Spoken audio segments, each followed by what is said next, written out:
Hey Fremont, this is Heather Hanson, one of your elders. We are going through the book of Romans. We're in chapter 12, and today I'm going to talk to you about verse 16. Let's dive in together. This section of Romans is called Love in Action. I love a good call to action, so let's see what Paul has for us. I broke this verse up into 3 different parts. The first part being, live in harmony with one another. Another way that I found this written is be of the same mind, one toward another. This also brings to mind Philippians chapter 2, verse 2.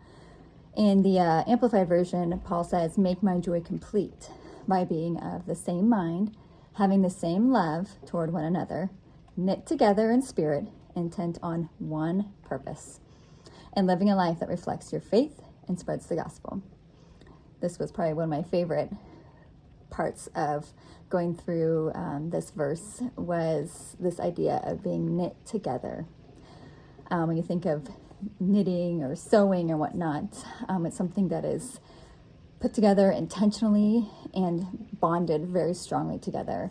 And then also being intent on one purpose, which is spreading the gospel.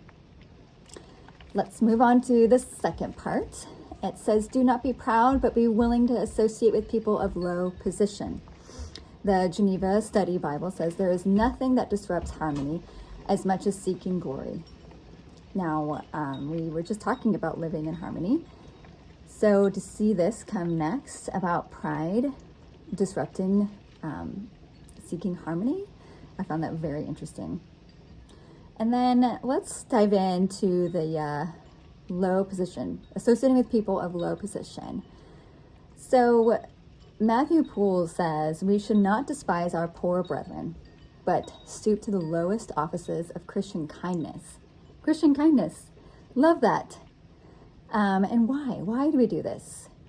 They should do it because their master did it before them, because his friends are most commonly found among those in humble life, because Christianity prompts to benevolence rather than to a fondness for pride and display. That's in Barnes' notes of this verse. I want to go over that again. Christianity prompts to benevolence rather than to a fondness for pride and display. Jesus, again, was found most commonly with people in what Barnes says, people in humble life. The third part of this verse is similar. Do not be conceited.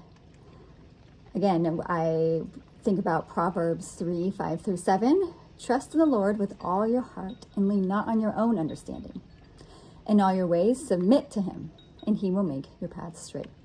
Do not be wise in your own eyes.